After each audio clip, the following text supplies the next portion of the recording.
আসবে। এই দুটি প্রশ্নের উত্তরই তোমরা এসএসসি পরীক্ষা দিতে পারবে বলে আমার আশা।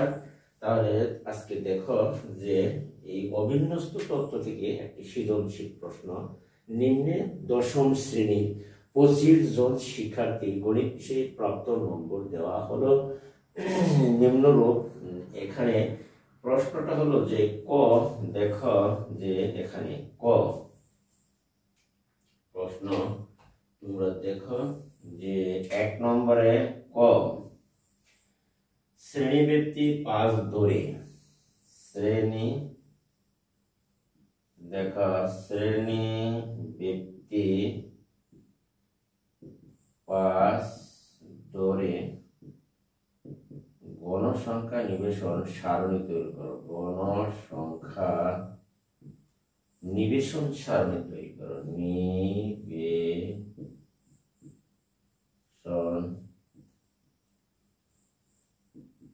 সারণী তৈরি করো। 2 নম্বর দেখো এখানে হচ্ছে তোমার এই গণসংখ্যা নিবেশন সারণী থেকে গণসংখ্যা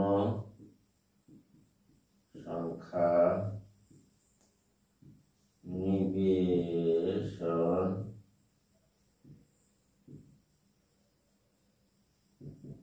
সারণী থেকে প্রচুরক নির্ণয় করো। প্রচুরক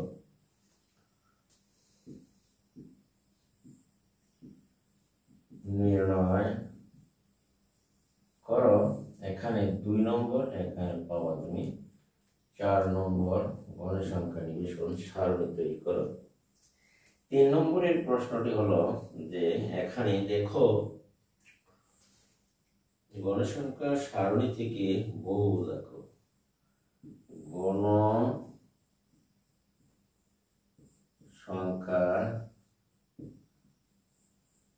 সারণী থেকে বহুভুজ আঁকো। বহুভুজ আঁকো। এই হলো তোমার আজকে 3টি প্রশ্ন সৃজনশীল। দেখো এখান থেকে নিম্নে দশম শ্রেণীর 25 জন শিক্ষার্থী গণিত বিষয়ে প্রাপ্ত নম্বর দেওয়া হলো নিম্নরূপ। এখানে দশম শ্রেণী ব্যক্তি প্রশ্ন হচ্ছে যে 5 ধরে গণসংখ্যা নিবেশন সারণী তৈরি করো। 2 গণসংখ্যা নিবেশন সারণী থেকে প্রচুরক নির্ণয় করতে হবে। 3 নম্বরের প্রশ্নটা হচ্ছে যে গণসংখ্যা সারণী থেকে বহুভুজ আঁকো।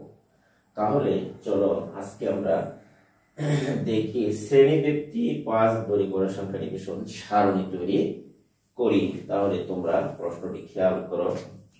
এটি অর্থাৎ গণসংখ্যা নিবেশন সারণী তৈরি করতে হলে প্রথমে আমার যে কাজটি করতে হবে সেটি হচ্ছে তোমার প্রথমে পরিসর নির্ণয় করতে হবে। তাহলে এখানে পরিসর সমান আমরা জানি, দেখো পরিসর সমান সর্বোচ্চ সংখ্যা মাইনাস সর্বনিম্ন সংখ্যা। সেটি হচ্ছে তোমার সর্বোচ্চ হলো 88, সর্বনিম্ন এখানে হচ্ছে তোমার দেখো 61, সর্বোচ্চ 88 আর যোগ হলো তোমার 1। তাহলে আমরা এখানে দেখতে পাচ্ছি 8 থেকে 1 গেলে 7 আর 2 27 আর 1 28। এখানে তোমার সংখ্যাটি পেলাম আমরা পরিসর 28 পেয়েছি। এখন এই পরিসরকে যদি আমরা শ্রেণীব্যক্তি 5 ধরে ভাগ করি, যেমন শ্রেণীব্যক্তি, সুতরাং শ্রেণীব্যক্তি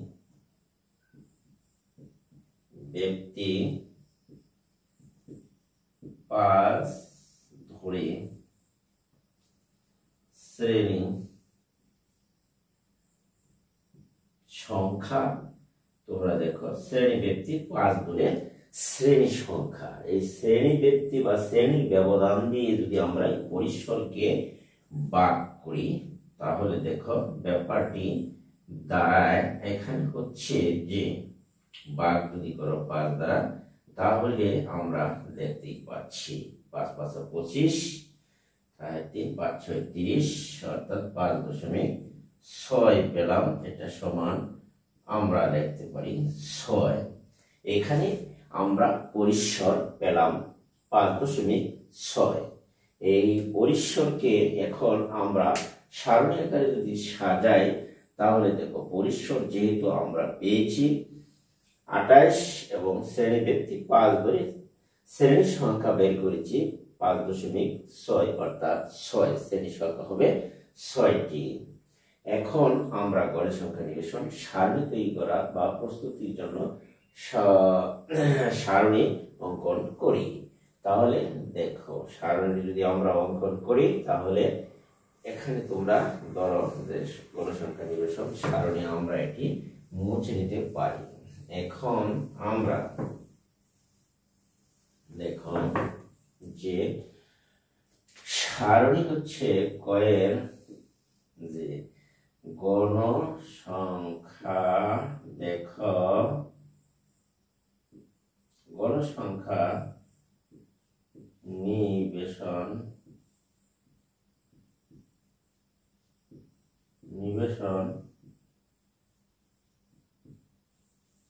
সারণী।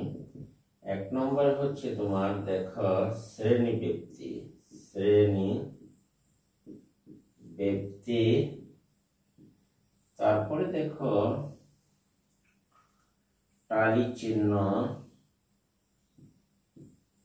টালি শ্রেণী ব্যক্তি আমরা যদি লিখি টালি চিহ্ন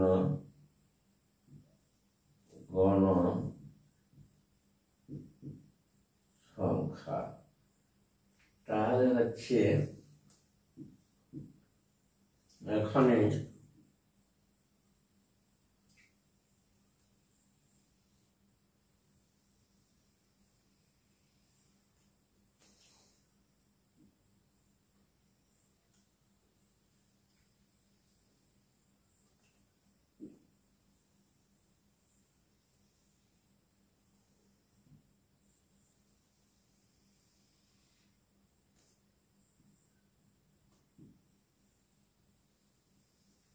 দেখো গণসংখ্যা নিবেশন সারণী আমরা অঙ্কন করে নিতে পারি।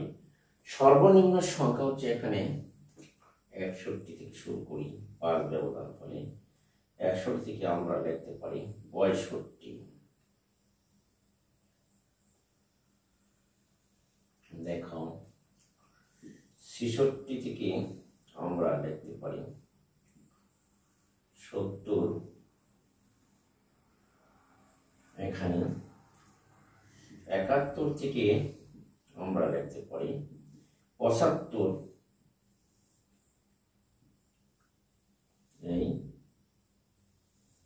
তাহলে দেখো 75 থেকে 76 থেকে 80। এখানে আমরা দেখো 81 থেকে 85। তারপরে দেখো এখন 85 86 থেকে আমরা লিখতে পারি 90।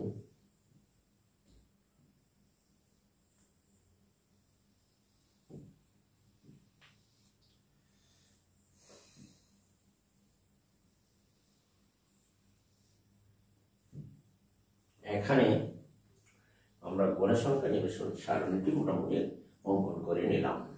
61টি সর্বনিম্ন সংখ্যা, এখানে 61 থেকে আমরা 65 নিলাম, তারপরে 66 থেকে 70, 71 থেকে 75, 76 থেকে 80 এবং 81 থেকে 85, 86 থেকে 90 সবগুলি সংখ্যা এর ভিতরে ঢুকে গেছে। এখন আমরা টালি চিহ্ন সারণী তৈরি করার জন্য শুরু করি। দেখো প্রথমে যদি আমরা 66টা তোমার কাটি, তাহলে দেখো 66 কোন ঘরে যায়, তাহলে 66 তোমার এইখানে যাচ্ছে 66 থেকে 70 এর ভিতরে, তাহলে এখানে একটি টালি চিহ্ন তোমরা দিবে। 2 নম্বরে হচ্ছে যে 70, এই 70 71 সংখ্যাটি এই ঘরের মধ্যে চলে আসছে। 77 তোমরা দেখো যে 77 সংখ্যাটি এইখানে চলে আসছে। আর 65 সংখ্যাটি হচ্ছে তোমার 66 থেকে এই ঘরে চলে আসছে প্রথম সারিতে, এবং দেখো 72 সংখ্যাটি তোমার চলে যাচ্ছে এই 3 নম্বর সারণীতে। এখানে আমরা লিখে দিলাম 80 সংখ্যাটি দেখো এখানে চলে আসছে। এখন 80 যদি এখানে চলে আসে তাহলে 84 দেখো কোন জায়গায় চলে যায়, এখানে চলে আসছে। এবং দেখো আর 80, তারপরে আবার 80 এই জায়গায় চলে আসলো। 81 দেখো সংখ্যাটি কোন করে চলে আসছে, এই করে আসছে। 81 থেকে 85 সংখ্যাটি এখানে দেখো 61 সংখ্যাটি প্রথম কলামে চলে আসছে। এরপরে দেখো তোমরা যে 62 সংখ্যাটি কোনখানে আসে। 62 হচ্ছে 61 থেকে 65 এর ভিতরে ঢুকছে। এখন দেখো 82 হচ্ছে তোমার 81 থেকে 85 এর ভিতরে ঢুকছে। তাহলে আমরা লিখতে পাই 72 দেখো সংখ্যাটি কোনখানে চলে আসছে, 71 থেকে তোমার 75 এর ভিতরে 72 চলে আসলো। 81 দেখো সংখ্যাটি কোথায় যাচ্ছে, এখানে 81 হচ্ছে সংখ্যাটি 81 থেকে 85 এর ভিতরে ঢুকছে। এখন দেখো 68 সংখ্যাটি এখানে 68 হচ্ছে 66 থেকে 70 এর ভিতরে প্রবেশ করলো। দেখো এখানে দেখো 80 আবার সংখ্যাটি হচ্ছে 76 থেকে 80 এর ভিতরে গেল।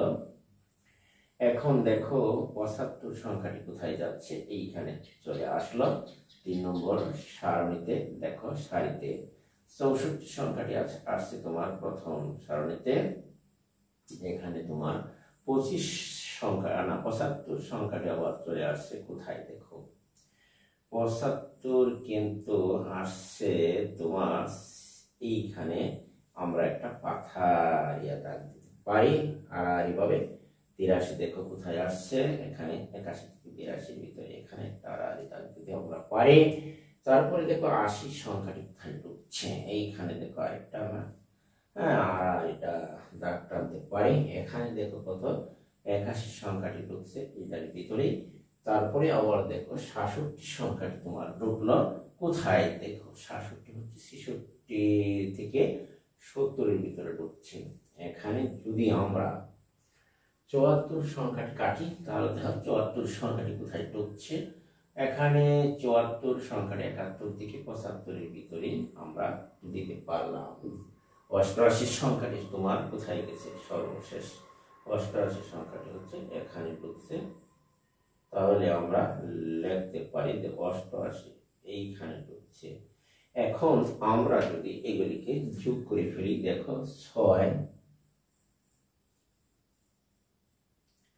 এইখানে হচ্ছে 6, এখানে হলো 3, এখানে হচ্ছে তোমার 4, এখানে হচ্ছে তোমার 6, এখানে হচ্ছে তোমার 5, আর এখানে হচ্ছে 1।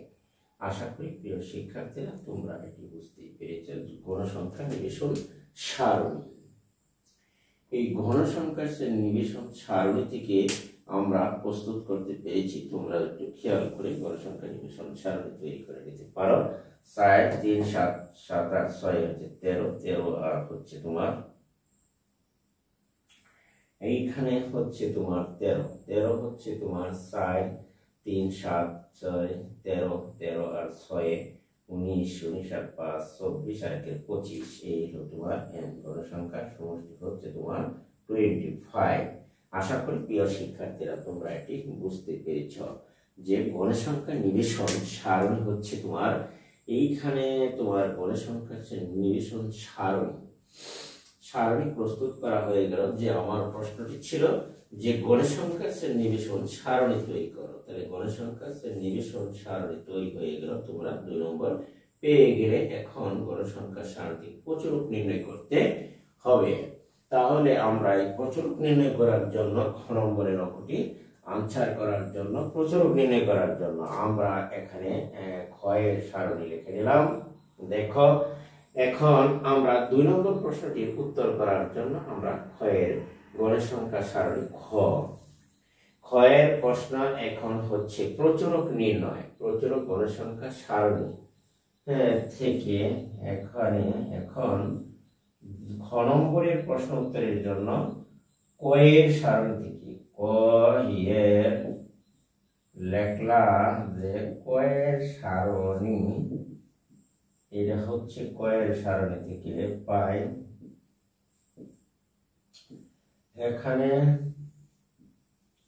সবচেয়ে বেশি গণ সংখ্যা, সবচেয়ে বেশি গণসংখ্যা হচ্ছে তোমার ৭৬ থেকে তোমার অথবা ৭১ থেকে ৭৫ বা ৭৬ থেকে ৮০-র মধ্যে সবচেয়ে বেশি গণসংখ্যা আছে। কাজে আমরা ধরে নিতে পারি যে ৭৬ থেকে ৮০ অথবা হচ্ছে তোমার ৭১ থেকে ৭৫-এর মধ্যে প্রচুরক সংখ্যাটি রয়েছে। এখন কয়ের সারণী থেকে পাই যে এখানে সবচেয়ে বেশি গণসংখ্যা দুটি আছে। দেখো এখানে ৭১ থেকে ৭৫ অথবা ৭৬ থেকে ৮০, এই দুটির মধ্যে আমরা প্রচুরক শ্রেণী ধরে নিতে পারি। তাহলে এখানে বেশি গণসংখ্যা, সুতরাং প্রচুরক শ্রেণী হচ্ছে তোমার, সুতরাং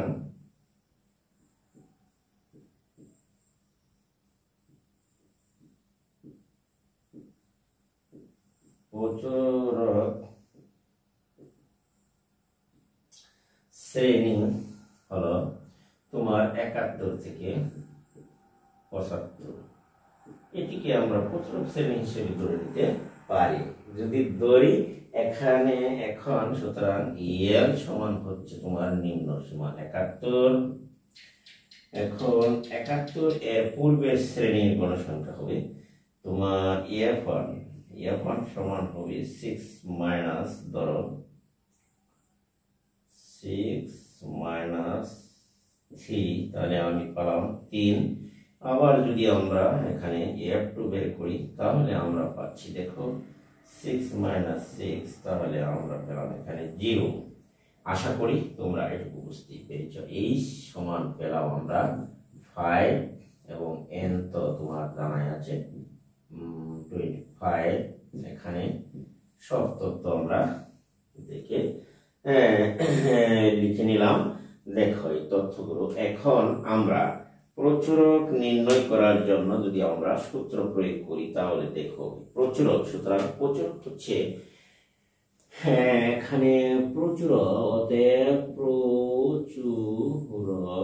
তোমরা লিখে নিতে পারো যে প্রচুরক সমান সমান L plus F1 by F1 plus F2 গুণন হচ্ছে তোমার H।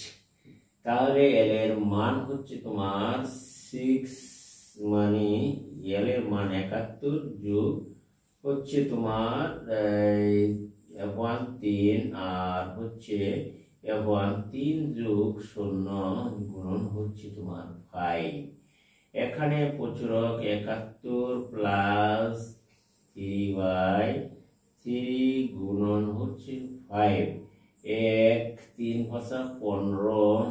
তাহলে আমরা লিখতে পারি 1 ধরো ৭১ যোগ হবে 3 3 কাটা 5 কে 5 সমান সমান হচ্ছে আমার ৭৬। এখানে প্রচুরক হলো তোমার ৭৬। আশা করি যে প্রচুরক হচ্ছে তোমার ৭৬। এখানে আশা করি তোমরা যে ব্যাপারটি বুঝতে পেরেছ। প্রচুরক হচ্ছে নির্ণয় প্রচুরক ৭৬ হতে।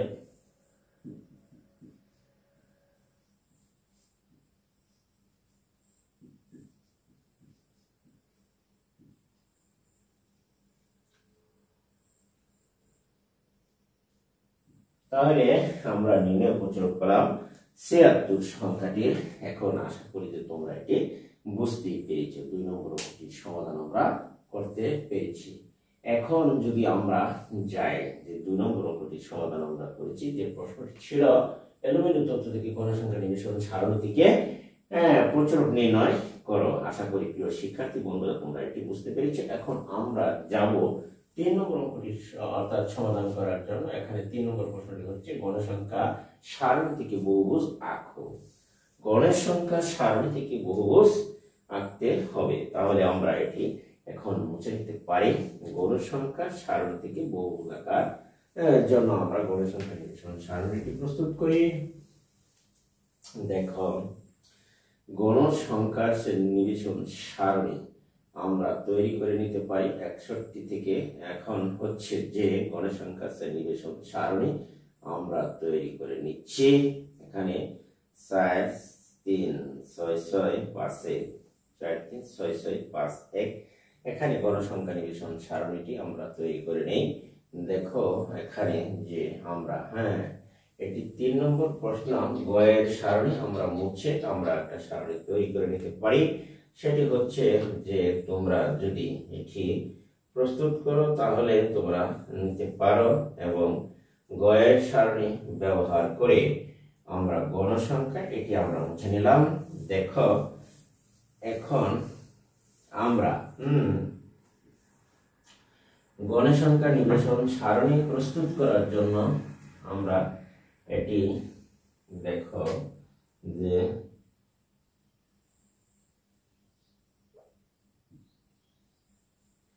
এখন আমরা শ্রেণী দেখো ওয়ের সারণী দিয়ে থেকে আমরা যদি তৈরি করে নিই যে গণসংখ্যা বহুভুজ অঙ্কনের সারণী, গণসংখ্যা বহুভুজ অঙ্কন, গণসংখ্যা বহুভুজ অঙ্কনের সারণী। এখন দেখো আমরা যদি নেই গণসংখ্যা শ্রেণী ব্যক্তি, তারপর হচ্ছে শ্রেণীর মধ্যমান, শ্রেণীর মধ্যমান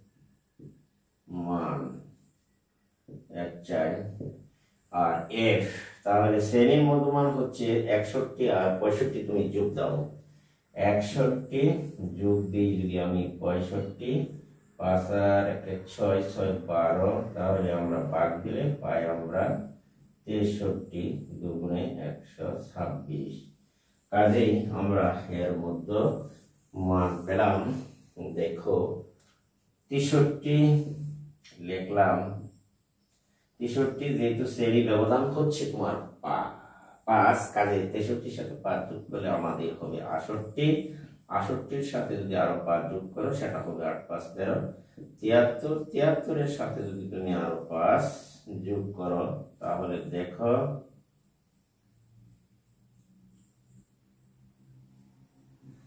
যোগ করলে আমার সংখ্যাটি হয় 78, 78 এর সাথে 5 যোগ করলে হবে 83, 83 এর সাথে 5 যোগ করলে হবে 88। আশা করি তোমরা এটুকু বুঝতে পেরেছো যে শ্রেণী ব্যক্তি, শ্রেণী মধ্যমান, গণসংখ্যা অর্থাৎ গণসংখ্যা বহুভুজ অঙ্কনের সারণী আমরা প্রস্তুত করে নিলাম। এখন হচ্ছে গণসংখ্যা বহুভুজ কিভাবে অঙ্কন করা যায়। তাহলে গণসংখ্যা বহুভুজ সারণী আমরা প্রস্তুত করে নিলাম। এখন গণসংখ্যা বহুভুজ অঙ্কনের জন্য অর্থাৎ সব কাগজে বহুভুজ গণসংখ্যা কিভাবে অঙ্কন করা যায় সেটি তোমাদের বোঝানোর জন্য চেষ্টা করেছি। দেখো এখানে কিন্তু দেওয়া আছে যে আমরা যদি সব কাগজের ভিতরে এটি যদি আমরা প্রস্তুত করে নিই যে সব কাগজে গণসংখ্যা নিবেশন সারণী অঙ্কন করার জন্য আমরা প্রথমেই সব কাগজে x অক্ষ বরাবর গণসংখ্যা নেই। ধরো x অক্ষ বরাবর সব কাগজে এই দেখো x অক্ষ বরাবর এখানে আর y অক্ষ বরাবর তোমার গণসংখ্যা নিলাম। এটি হচ্ছে তোমার গণসংখ্যা।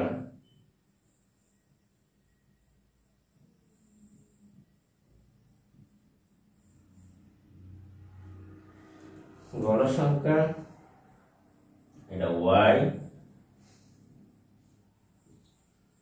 ড্যাশ আর x ড্যাশ যদি আমি নেই তাহলে ধরো এখানে 2 3 6, তাহলে এখানে হলো শ্রেণীর মধ্যমান y অক্ষ বরাবর x ড্যাশ, তাহলে শ্রেণীর মধ্যমান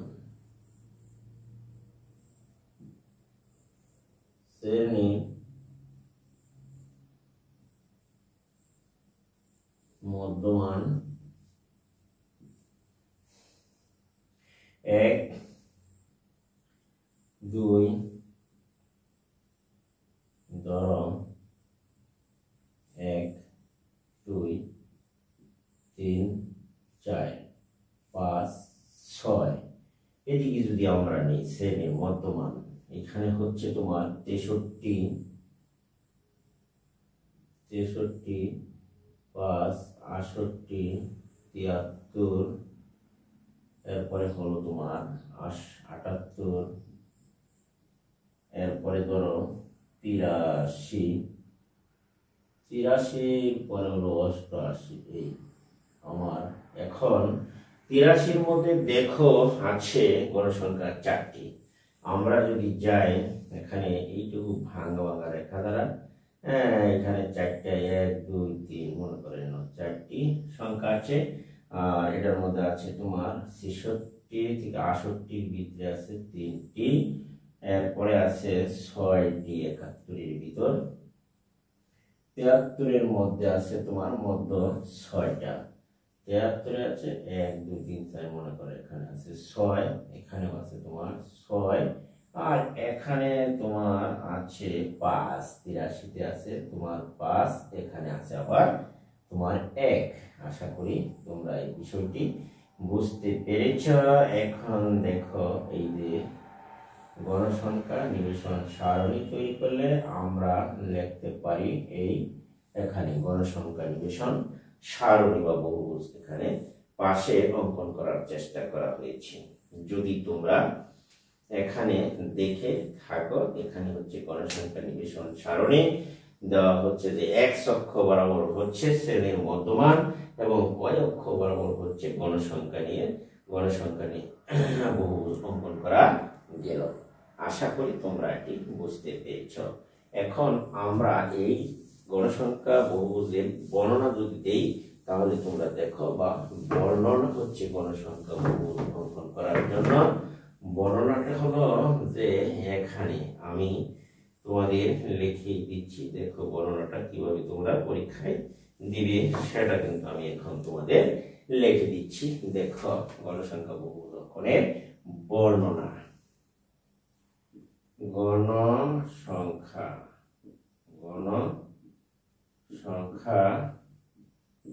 বহুভুজ অঙ্কনের বর্ণনা হচ্ছে যে এখানে গণসংখ্যা বহুভুজ অঙ্কনের বর্ণনা। এখানে x ছক কাগজে অথবা ছক কাগজে x অক্ষ বরাবর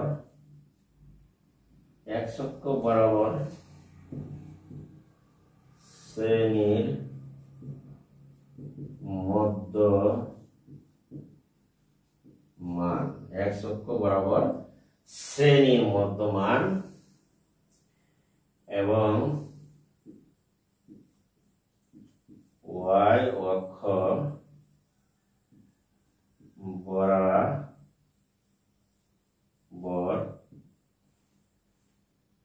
গণসংখ্যা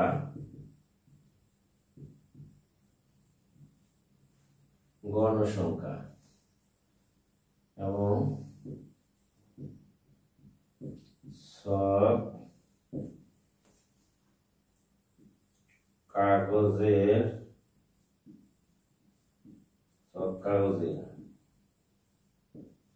ক্ষুদ্রতম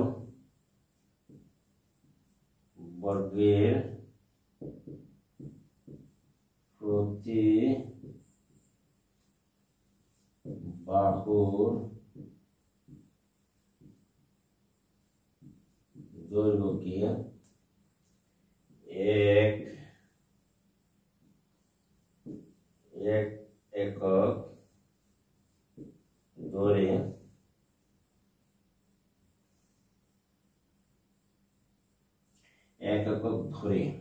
গণসংখ্যা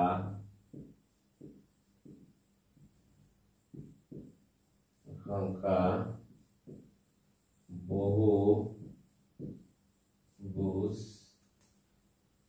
অঙ্কন করা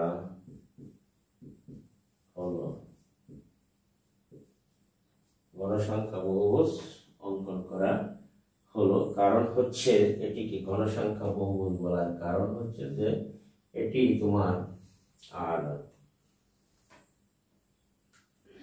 মধ্যবর্তী, এটি হচ্ছে যে গণসংখ্যা বহুভুজ অঙ্কন করা হলো।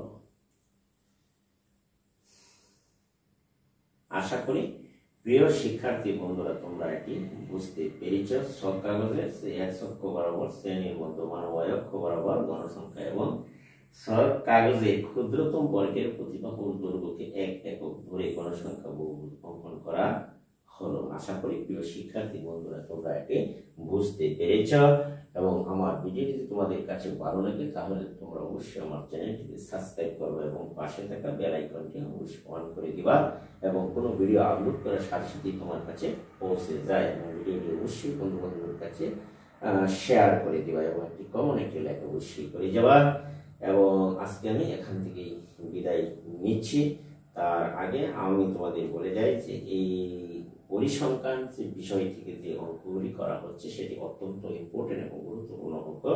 এটি অর্ধবার্ষিক পরীক্ষা অবশ্যই আসার সম্ভাবনা রয়েছে এই ধরনের অঙ্ক। আশা করি তোমরা এটি নিয়মিত প্র্যাকটিস করবে এবং পরীক্ষা 100% কমন করতে পারে। এরকম প্র্যাকটিস করলে এই নমুনা অঙ্ক অবশ্যই আসবে। আজকে আমি তোমাদের এখান থেকে বিদায় নিলাম। আল্লাহ হাফেজ, সকলেই ভালো থাকবে।